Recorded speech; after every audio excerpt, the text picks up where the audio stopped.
Drop it.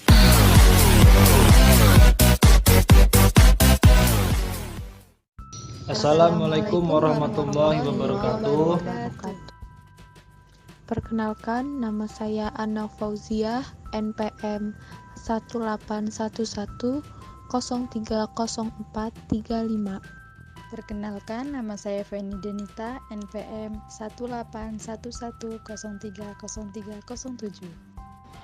Perkenalkan, nama saya Ridho Farhan, NPM 1811030243. Baiklah, di sini kami dari kelompok 3 ingin menjelaskan materi mengenai dasar pemrosesan informasi.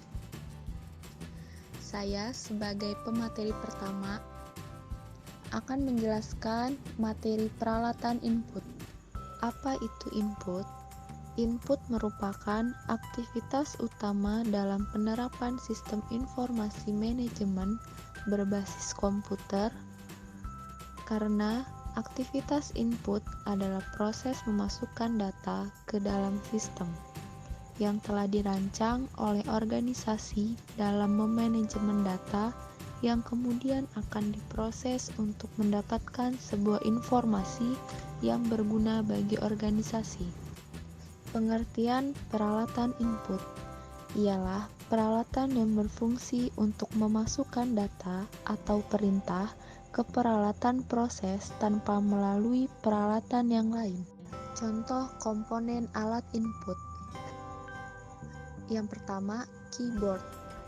Berfungsi untuk memasukkan data yang berupa huruf, angka, maupun simbol, serta memasukkan perintah-perintah lainnya seperti pintasan pada keyboard.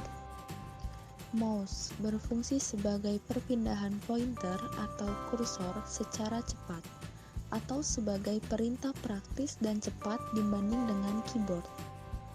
Pena cahaya ialah alat input yang berfungsi untuk layar sentuh yang menggunakan tangan untuk menggambar teknis atau grafis.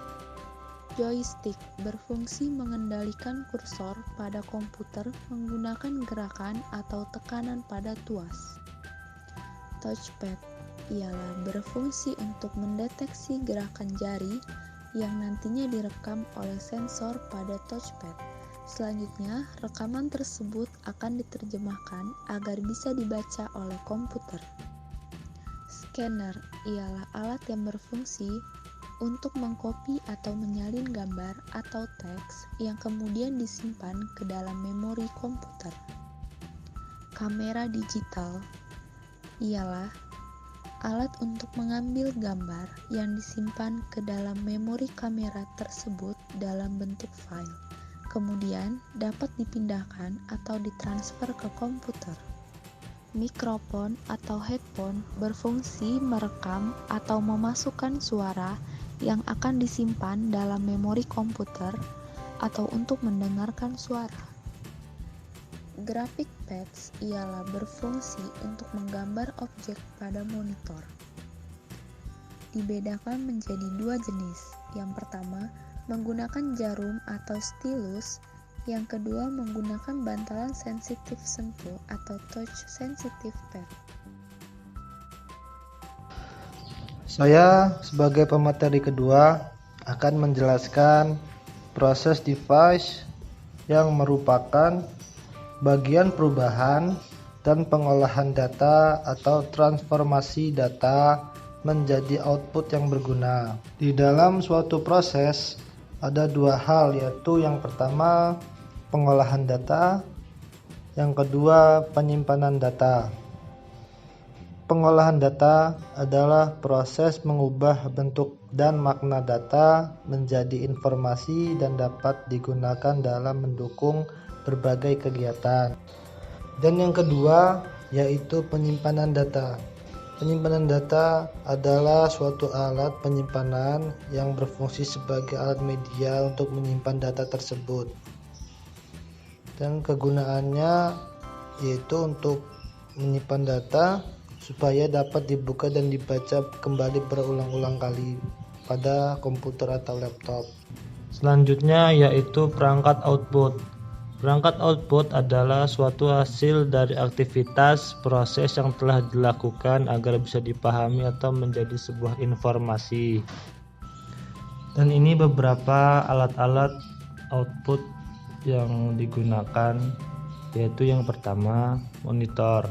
Monitor adalah suatu layar tampilan pada komputer. Dan yang kedua yaitu printer. Printer yang merupakan perangkat output yang dimana mampu menampilkan data komputer berupa teks atau gambar. Yang ketiga yaitu proyektor. Proyektor biasanya digunakan untuk acara presentasi atau kegiatan pelatihan. Dapat menampilkan teks, gambar atau video pada sebuah layar di dinding berwarna putih.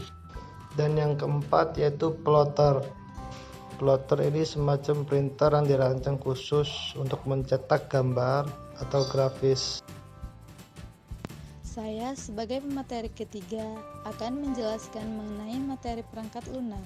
Perangkat lunak yaitu istilah khusus untuk data yang diformat dan disimpan secara digital, termasuk program komputer, dokumentasinya, dan sebagai informasi yang bisa dibaca dan ditulis oleh komputer. A. Beberapa peran perangkat lunak yaitu 1. Perangkat lunak untuk keperluan bisnis. 2.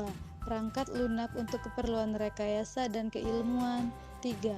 Perangkat lunak tambahan untuk membantu mengerjakan suatu fungsi dari perangkat lunak yang lainnya, dan masih banyak perangkat lunak yang lainnya. B. Beberapa pengelompokan perangkat lunak yaitu 1. Perangkat lunak aplikasi. 2. Perangkat lunak sistem. 3. Perangkat lunak program. 4. Perangkat lunak tambahan atau program bantu. C. Beberapa contoh perangkat lunak yaitu 1. Software. 2. Software browser. 3.